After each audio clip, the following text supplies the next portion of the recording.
My name is Janice A. Martell. I am 31. My boyfriend, or I guess now my ex, is 29. We've been together a little over 3 years, living together for the last year and a half. On the surface, things looked stable.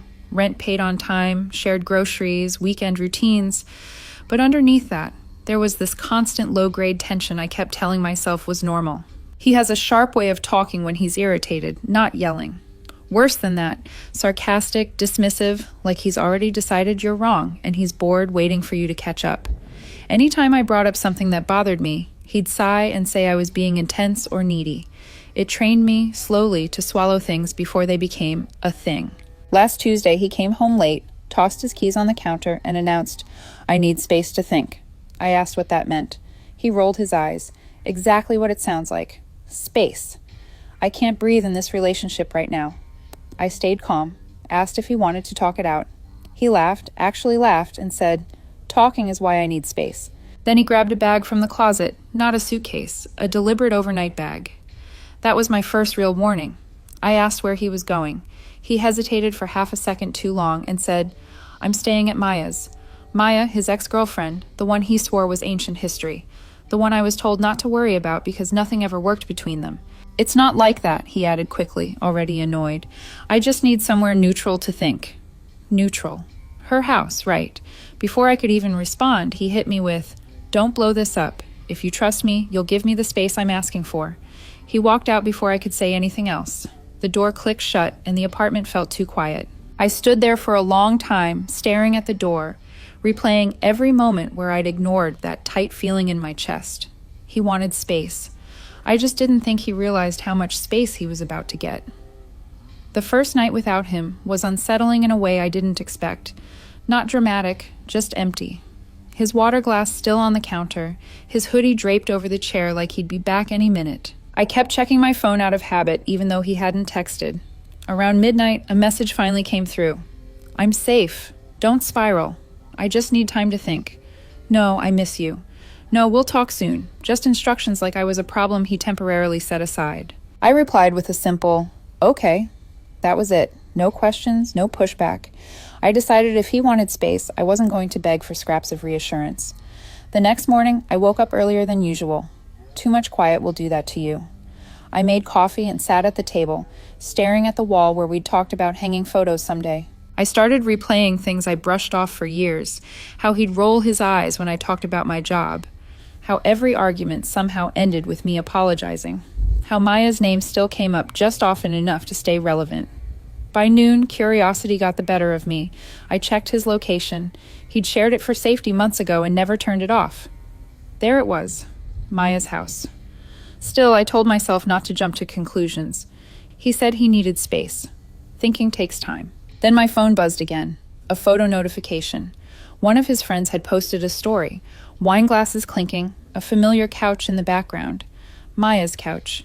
The caption read, "Sometimes you just need the right people to clear your head." My chest tightened, but not in a panicky way. More like something settling into place. A puzzle piece clicking in whether I liked it or not. I didn't text him. I didn't confront him. I just sat there staring at the screen and realized something uncomfortable but very clear. He wasn't thinking. He was testing how much he could get away with. And for the first time in a long while, I stopped worrying about how he'd feel and started thinking about what I was willing to tolerate. That was the moment I opened my laptop and started checking the lease. The lease was in both our names. That used to make me feel secure. That morning, it just felt informative. I read every line slowly, like it might say something different if I gave it enough attention. Month to month after the first year, 60 days notice. No clause about needing space. No clause about disappearing to your ex-girlfriend's house to think. By late afternoon, he still hadn't come home. No update, no timeline. Just silence that felt deliberate instead of accidental. I went to the gym, more out of habit than motivation. Halfway through a set, my phone buzzed. His name. "Can you not be weird about this? I'm already stressed." That was it. Not "how are you holding up?" Not "thanks for understanding." Just annoyance that I existed loudly in his peripheral vision. I replied, "I'm not being weird. You asked for space." 3 dots appeared. Disappeared. Then, "This is why I needed space." I laughed out loud at that. A couple people glanced over. I didn't care. It wasn't funny in a light way. It was funny because it was so predictable. When I got home, the apartment felt different. Less like a place someone would return to, and more like a storage unit full of shared habits. I started noticing things I'd ignored before. How every piece of furniture was something he'd picked. How my things had been slowly pushed into corners and drawers over time. Around 9 that night, curiosity crept back in. Against my better judgment, I checked his location again. Still at Maya's. And then, like a punchline delivered too late, he texted, "I might stay another night. I'm not ready to talk yet." No question mark. No acknowledgement that this was also my life he'd put on pause. I sat down on the couch and imagined him there. Imagined him explaining to Maya how confused he was. Imagined her nodding along, offering understanding, maybe comfort. All while I was expected to wait quietly, grateful for updates like a well-trained inconvenience. Something hardened in my chest. He asked for space. He didn't ask me to stand still. That night, I made a decision. Not out of anger, out of clarity. If he was going to figure out whether he wanted a life without me, I was going to help him experience exactly what that felt like. I didn't sleep much, not because I was anxious, but because my brain wouldn't shut off. Once a thought breaks through denial, it doesn't politely wait its turn. By morning, I wasn't angry. I was methodical. I took inventory, not of his things, of mine, what I paid for, what was in my name, internet, utilities, the couch, the TV, the bed frame he loved but never chipped in for. Funny how I'd never kept score before. Funny how clear everything becomes when someone leaves you behind without actually breaking up. Around 10, he texted again, "How are you holding up?" It almost felt insulting, like he was checking on a pet he'd left with extra food. "I'm fine," I replied. That seemed to irritate him. "You don't sound fine." I didn't respond. I was already on the phone with the leasing office, asking very neutral questions. Hypothetical ones. They were polite, efficient, no judgment, just facts. After that, I made another call, then another. By early afternoon, he finally called me. His voice was softer now, careful. "Hey, I think we should talk later tonight." I asked where he was. There was a pause. "Still at Maya's." "Of course." "I just need to say a few things," he added. "I don't like how cold you're being." Cold. That word again. Funny how calm always feels like cruelty to someone who expects chaos. "I'm giving you what you asked for," I said. "Space." He exhaled sharply. "You're doing this on purpose." "Yes," I said. "I am." He went quiet, then defensive. "You're acting like I cheated." "I'm acting like you left," I replied. Another pause. "I'll come by tomorrow," he said. "We'll talk tomorrow, on his schedule, like everything else." After the call ended, I stood in the middle of the apartment and looked around. For the first time, I didn't see memories. I saw logistics. He wanted space to think. I decided I wasn't going to be here waiting when he came back with an answer I already knew. That afternoon, I confirmed an appointment for the locks. The next morning, I didn't feel dramatic about it. I didn't feel triumphant. I felt settled, like a decision had already been made, somewhere deeper than emotion, and I was just catching up to it. I spent the rest of the day moving through the apartment differently, noticing how much of myself I'd minimized to keep things smooth, how often I'd mistaken peacekeeping for peace. I didn't sleep much that night, not because I was spiraling, but because my mind was unusually quiet and alert at the same time. Once denial lifts, clarity doesn't whisper. It lays things out plainly and waits for you to act. By morning, I was ready. The locksmith arrived at 9:12 a.m. sharp, middle-aged, polite. He didn't ask questions, just nodded as I explained what I needed. I stood off to the side while he worked, listening to the click of metal and the scrape of tools that sounded louder than they should have. With every turn of the screwdriver, something in my chest loosened. Not relief, resolution. By 9:47 it was done. New locks, new keys, a clean line drawn where a blur used to be. I didn't rush after that.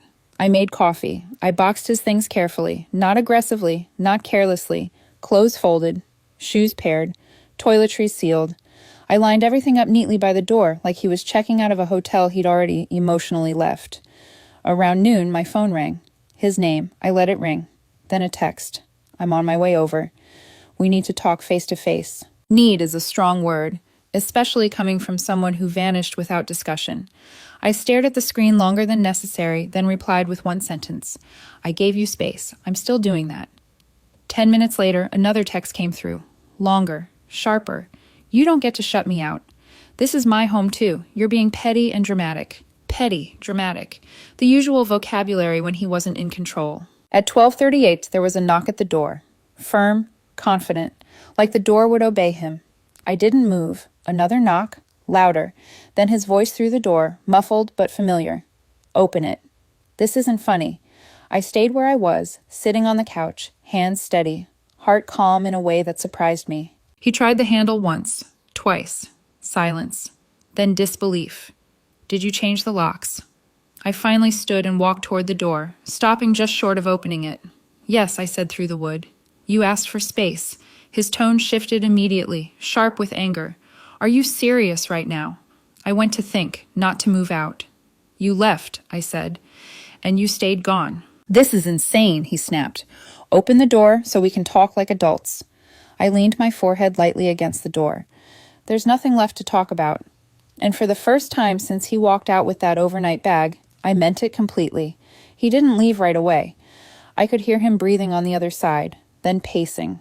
The tap of his heel against the hallway floor. You're overreacting, he said finally, forcing calm. I didn't answer. That silence thing you do is manipulative. You know that, right?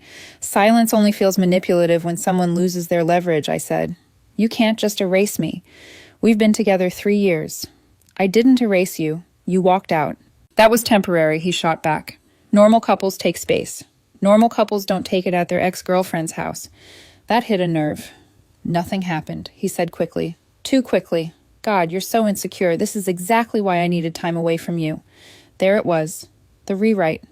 The version where his choices were my fault. You really changed the locks, he said, disbelief creeping in. You didn't even ask me. You didn't ask before you left. Silence again, heavier this time. So that's it, he said. You're throwing everything away because I needed space to think. No, I said. I'm ending something that already ended. You just hadn't said it out loud yet. You're being cruel. No, I said. I'm being done. I heard him scoff. Fine, I'll grab my things later when you calm down. Your things are boxed, I said. I'll coordinate a time. Not today. That broke what composure he had left. You don't get to control this. You're not that important. I didn't raise my voice. I was important enough to keep around while you figured out your options. I'm just not doing that anymore. After that, there was nothing. Just the sound of his footsteps retreating down the hallway. I waited until I heard the building door close before I finally exhaled. The quiet that followed wasn't empty. It was clean. The backlash didn't take long. By that evening, my phone started lighting up with unknown numbers. I ignored them at first. Then came the texts from people I hadn't spoken to in months. What's going on with you and him? He says you locked him out. That's messed up. I didn't respond. I already knew the version of the story being told, the one where he was taking healthy space, and I suddenly lost my mind. Around 8, he emailed me. Not a text, an email. Long, structured. Written like it was meant for an audience that didn't exist yet. He said he felt emotionally unsafe. He said I ambushed him. He said changing the locks was borderline abusive behavior. I read it once, then again more slowly. What stood out wasn't the accusations. It was what he never addressed. Not once did he explain why space to think meant staying at his ex-girlfriend's house. Not once did he acknowledge how that choice might feel to me. At the end, he wrote that he'd come by the next day to get his things and expected me to be civil. I replied with 2 sentences. Your things are packed. I'll leave them with the building manager. Please don't come by unannounced again. His response was immediate. Unbelievable. You've really changed. I stared at that line longer than I should have. He was right, just not in the way he meant. I had changed. I stopped explaining myself to someone who had already decided I was the villain. I stopped trying to prove I was reasonable, while swallowing behavior I'd never tolerate from anyone else. That night, I slept better than I had in weeks. No checking my phone, no rehearsing conversations, no wondering where he was or who he was with. Just quiet and the certainty that even if everyone believed his version of events, I could live with mine. He'd already left. I just made it official. 2 days later, I got a message from Maya. Yes, that Maya. Seeing her name on my screen made everything feel uncomfortably concrete. We'd never spoken directly before. She was always just this abstract figure he insisted was harmless. Her message started carefully. She said things got misunderstood. She said he was just there to talk. Nothing happened. She added that I didn't have to go nuclear. Go nuclear. like enforcing a boundary was somehow more extreme than inserting herself into someone else's relationship under the cover of thinking. I didn't respond right away. I put my phone down and went for a walk. The air felt heavy, like it might rain, but hadn't decided yet. When I got back, there was another message. She said he was pretty upset, that maybe I should hear him out. I laughed out loud in my empty living room. I typed a reply, deleted it, typed another, deleted that too. Then I sent one sentence. He asked for space. I respected that. There was no response after that. Later that night, I noticed he'd removed me from his social media bios. 3 years together wiped clean in under 48 hours. The photos were still up, though, carefully curated. Nothing messy. Nothing that suggested overlap or uncertainty. It struck me how important appearances were to him, how this was less about losing me and more about losing control of the narrative. The next morning, the building manager texted to confirm he'd picked up his boxes. No issues, no scene. I pictured him loading them into his car. I wondered if he expected me to be there, to look sad, to give him one last chance to explain. I wasn't. That afternoon, I turned the spare room into an office, changed the layout, opened the windows, let the apartment feel like mine again. For the first time since he left to think, I wasn't wondering what he'd decided. About a week later, after the dust had mostly settled, I ran into him by accident. I was leaving a corner store with a bag of groceries when I heard my name. I turned, and there he was on the sidewalk, like he'd rehearsed the moment. Hair done, expression set somewhere between confidence and accusation. He looked me over and said I looked fine, like it was a test. I said thanks. He folded his arms, clearly waiting for something. An apology, discomfort, regret. He said he'd heard I was telling people he cheated. I told him I hadn't told anyone anything. He scoffed and said everyone knew he just needed space and that I didn't have to humiliate him. I almost corrected him, almost explained. Then I stopped. You went to your ex-girlfriend's house to think, I said. People can draw their own conclusions. His jaw tightened. He said nothing happened. Then you should be able to live with how it looks. That landed harder than I expected. For a second, the composure cracked. He said I could have waited, that we could have talked. I shook my head. You already left. I just didn't pretend you were still here. He stared at me for a long moment, then said the line that told me everything. I didn't think you'd actually do it. I nodded. I know. There was nothing else to say. I walked past him, groceries in hand, heart steady. He didn't follow, didn't call my name. For the first time, I wasn't the one being left behind. I was the one walking away. It's been a few weeks now, long enough for things to stop feeling raw and start feeling clear. I've replayed that moment, him standing there with the overnight bag saying he needed space, more times than I want to admit. Not because I regret what I did, but because I finally understand it. When he said he needed space, he wasn't asking for time alone. He was asking for permission. Permission to step outside the relationship without consequences.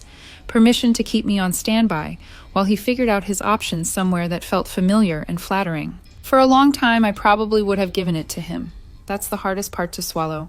Changing the locks wasn't about punishing him. It wasn't revenge. It was the first boundary I ever enforced without apologizing for it. The first time I chose certainty over waiting and self-respect over reassurance. Some people told me I was harsh, that relationships are messy, that I should have heard him out.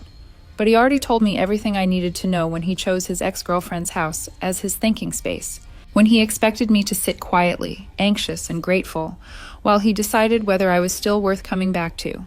When he came back to talk, there really was nothing left to say. Not because I didn't care, but because I finally cared enough about myself to stop negotiating my place in someone else's life. He asked for space. I gave him all of it. And in that space, I realized I'm not someone you leave on pause while you figure out what you want.